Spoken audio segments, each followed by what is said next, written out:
there's a great opportunity to reflavor your monsters here. And like I always think about undead and how they react to the snow. And we all very much know that there is an extra creature, an undead creature in Icewind Dale.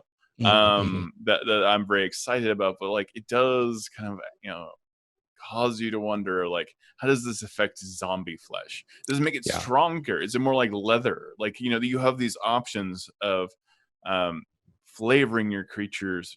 Some of them may be weaker, some of sure. them may be tougher. Yeah, Skeletons may be more brittle and explode when you hit them. There are certainly. things that can be done that I expect could be very, very creepy. I mean, when you Oh think about yeah. oozes, like frozen oozes, Ooh. what things, it makes me think of chemistry class, right? When you Yeah. think about, the gaseous monsters that exist in D&D. Well, if the temperature is that much lower, are they no longer gas? Right. Right? Right. Yeah. That crimson mist, is it something else entirely? Yeah, Does is it become Crimson like Mist now a pudding? Right? if it's like out in a blizzard, does it become a part of that blizzard? And then what if it Yeah. gets on your clothes or in the fur of the lining or something? Um, First things I thinking of are like, okay, there's bodies in the ice, right? Yeah. There's Oh, something yeah, there. because the history of what has been in the ice and for how long. Right, right. As you get there, it's something you want. Maybe it's magic detects that there's the item, the MacGuffin you're looking for or something. Except the closer you get, as you chip your way towards them, you melt your way towards them, they start maybe to move or their eyes Mm. open or something like that. They're trapped there, but they're unlike, they're not alive, they're undead, oops. Revenant is one of those that when I was looking Oh. at, say, Xanathar's tables for Arctic, it shows up a lot. And I was like, why Revenant? And it's like, oh, wait, this is someone who perished out here with Y unfinished business. yeah. I'm not sure I'd want to run across them. Yeah. Yeah, I think because that act of survival, that act of trying to get past, Mhm. lends you very well to being a revenant, right? All you were trying to do was get home. Yeah. Yeah. That can get dark.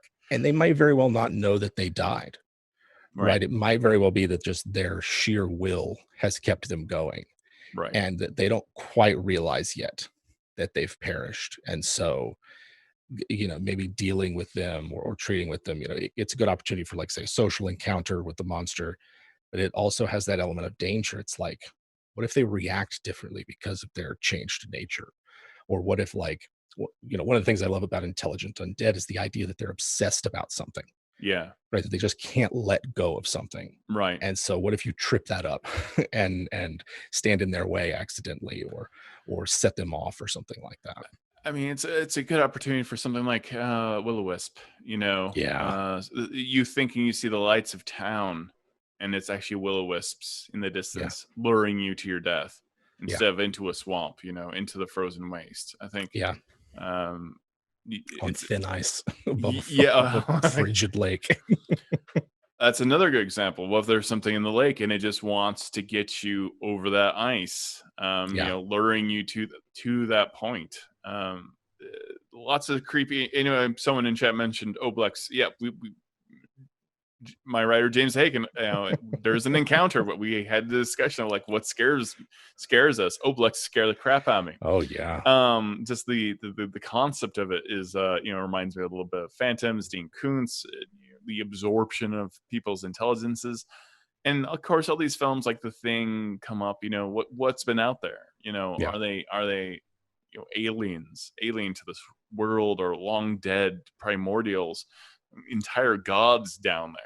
You Yeah. don't know what's in the ice, You and you're don't. not the first to die out here. No, certainly So not. They might be in the ice for good reason.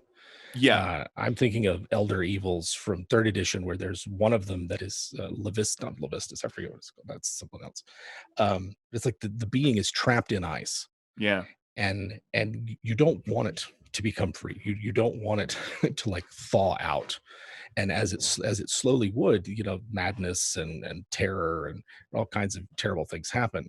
So, like, it's a good opportunity to throw one of those kind of creatures in there because it's like, oh, they're trapped in the ice, or maybe we can get them out. And one of the things I love about D&D is having the players free a monster because they've acted recklessly or Yeah. foolishly or something Oh, like yeah. that. If you cast Fireball, Right. the implications of Thunder Wave, Yeah. or anything like that, Thunder Step, you do something Yes. like that, which might seem smart at the time. Not only may you melt something or crack something, you crack the ice, and then something escapes later and Later. heads Yeah. into town. Yes. I mean, it's probably not going to be Captain America. It's going to be something terrible. Probably Uh, not. so your ability to affect this environment, because it is so easily impacted. Ice is Yeah. so easily impacted by anything that you would do out there, as Yeah. an adventuring party more than anything else. It's not like being out in the desert. No. Uh, there is this terrifying potential if you are just on an ice cube filled with monsters. Yeah. Um, Yeah. And eh, it's very precarious, like you said, that even just walking around in say the snowy woods and accidentally rustling a branch or something like that, and now you're covered head to toe in snow, and maybe it yeah, got inside your clothes or your parka or something. right. Um, a misplaced step, like you have to be very careful, I mean, how hungry right? are dire ticks out there? Oh my god, Yeah. yes, very much. What if you run across a nest of them that's hibernating underground or something like that, Oh yeah, right? what sleeps in the winter? What's Yeah. hibernating? What's Oh, maybe having its version of a long rest? yeah, yeah, And certainly. and There's what craves heat? ooh. So Yeah, now I'm thinking of all the sort of things that would cluster around say a remores that that they're sort of either live near its lair, hibernate near its lair, right. um, and Because how you'd want to mess with them. because you might see this greater in these icy environments like Icewind Dale and Ten Towns. You might see this, much like the towns themselves. Everyone's very dependent on each other, right? Mhm, Like mhm. everyone's very huddled around the fire. Well, the monsters may be doing the same. Yeah. So yeah, you may have a remora, how you say it, remoras. But but what is feeding off maybe its scales? What if Yeah. what is feeding off of its kills? Yeah. Right, along with it. What's creating these weird symbiotic relationships? What's working with a will-o-wisp, right? Is there a Oh god. kraken under Yeah. the ice and will-o-wisps are like drawing food to that kraken? What horrible arrangements have been made for survival? Right. Pairing up monsters is one of those great ways to like change things up a bit Yeah, because a lot of times when these iconic environments there's like all right, everybody knows if it's arctic there's going to be winter wolves or polar bears or something like that, there'll be yetis, but yeah, like is there a way to pair up some monsters so that what what seems expected, what seems ordinary or like oh yeah of course this would be there, it's changed up a bit because oh wait yeah, there's something else with it or there's something else acting in conjunction with it. So I'm thinking maybe like zombies in D&D aren't the flesh eating give me brains kind of creatures, but they are neutral evil. They do seek out life and seek to destroy it. So like what follows in their wake, right? What things that feed on the dead might follow in their wake other right. than ghouls, right? I love ghouls, but we're going to forget about them Yeah. for a second. Is it wolves? Is it Oh, yeah. is it something worse? Is it a yeti? Is it even something that you don't that you'd really rather not run across at all? Is it a dragon? Right. That's just like, oh yeah, these are easy. This is an easy meal. I mean, I don't have to do anything. I'm just going to gobble up these people that are left behind. It's that thing that creeps me out about polar bears. They can smell things from miles away because there's not a lot to smell. Number one, so they have a cute smell for like flesh, and Mhm. it's terrifying. They're terrifying things. They hiss when they're angry. I know they look cute, but they're not cute. They're not. Um, so if you have a creature maybe that is that capable of sentience, um, I think like an intellect devourer is a good example of a creature that just knows when there are sentient creatures around. Who's Yeah. following? Somebody must have figured out to follow Somebody's it, figuring it out. Yeah. right? Somebody's using it. That's your wolfhound, Right? Yeah, I was gonna say there's that. When you mentioned like polar bear smell, all I can think of is like, don't frost giants keep polar bears as pets? yeah, So if you just run across polar bears out in the out in the wild, do you need to be worried about there being frost giants at some point? Is that sound on the wind one of their horns? right. Do they follow in the wake of a blizzard? Um, that touches on another thing of like how the environment can herald and enhance your monster encounter, right? It's one thing to fight a monster in an open field or a idyllic forest or something like that. What about during a blizzard? You Yeah. know, what about when there's like whiteout conditions and you have visibility of like 5 feet? Those are all things that can take an ordinary monster Yeah. and turn it, just completely turn it on its head into a memorable encounter. Yeah, and it turned into the challenge rating becomes infinitely high. I mean, one does not want to fight a giant in a blizzard. No, You just no. may accidentally get stepped on. Right. Yeah, and that's a lovely example of like not knowing like what is around you and feeling like the booming sounds, and it's so rife for a good horror. We have a few questions in chat. How Yeah. much firewood should you carry? Probably not a lot. Firewood's very heavy. I can tell you this It's from my growing up as a kid. Firewood's yeah, heavy. firewood's heavy. Unless you have a bag of holding, firewood's gonna be rough. And that is another good point. Like, what I mean, in these Arctic wastes, is there a lot of like once you leave the woods, Yeah, what's to wait, what are burn? you setting on fire? Yeah, what are you setting on fire? And also, like, a fire big enough to warm you is probably a fire big enough to be seen at a distance, especially on an open tundra. Yeah, You know, now I'm sure your ranger knows how to start a fire that won't be seen, but it's probably not going to be big enough to keep you warm. You can cook what little you have with it. You're also probably burning dung or peat or something like yeah, that. right. You find some frost giant dung out there, set that Yeah, sucker, that puppy on fire. right. uh Just can't conjure firewood. I do have to say I am ridiculously excited for this particular adventure. I do have a personal stake in it because two of my lovely baby children are in it.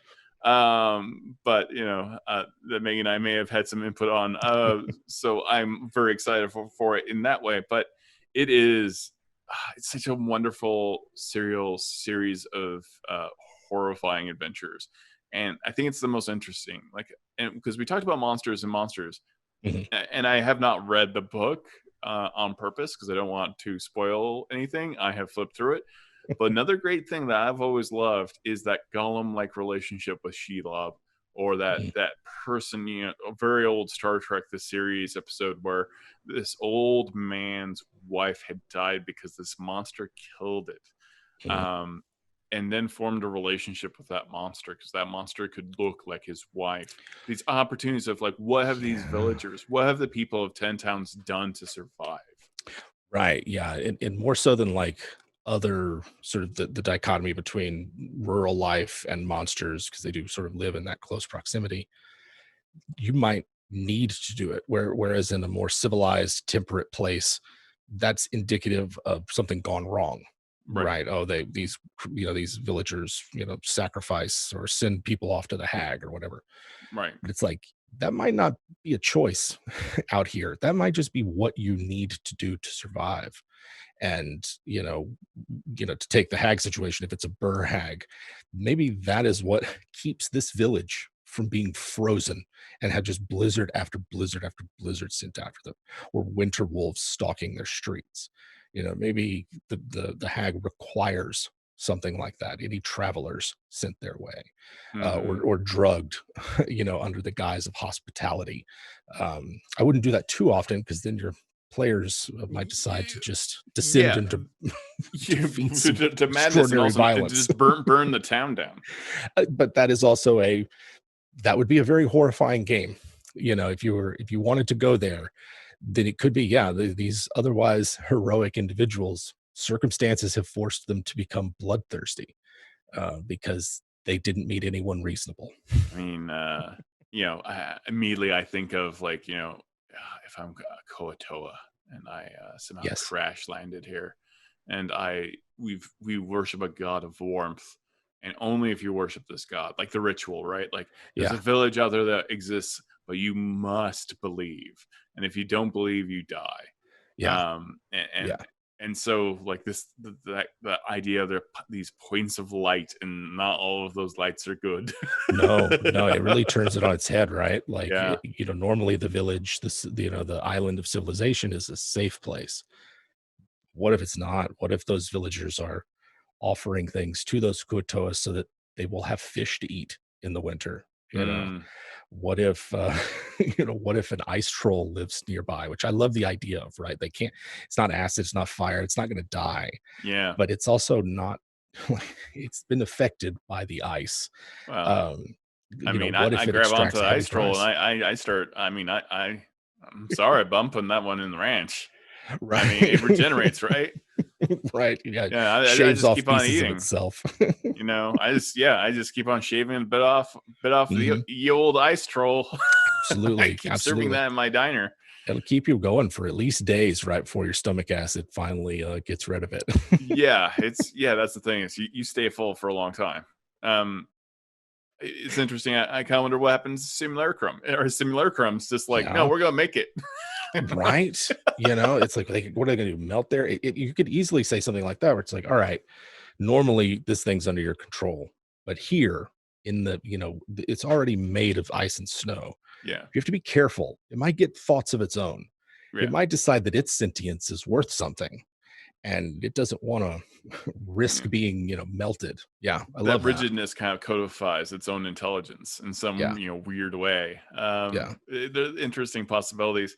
How do you keep spooky creepy tension going when characters often have access to spooky creepy beings as part of their character class? I think this is a great question. I play someone who's very spooky creepy, Avern. He's immune to being frightened. He effectively is almost undead because of that warlock of the undead subclass. um, it doesn't mean you don't care about your fellow players. It doesn't mean you aren't, just because you can't feel fear, just doesn't mean you're not aware that things are bad. Right. In fact, I think it's an opportunity to lean into it. The creepiness of Certainly. all of this, and there's a horror in being immune to what everyone around you is going through. Yeah. Yeah. Yeah, I think there's a lot of role playing options there. I think that's what you have to work with. I I think think it's way so. scarier if you are immune to this stuff, right? Yeah, there's this, because then it's like, all right, well, number one, your character's probably going to be volunteered to deal with this. Yeah, If the rest of the characters don't have some way to deal with it. But it's like, it does draw a clear distinction between character fear and like player fear.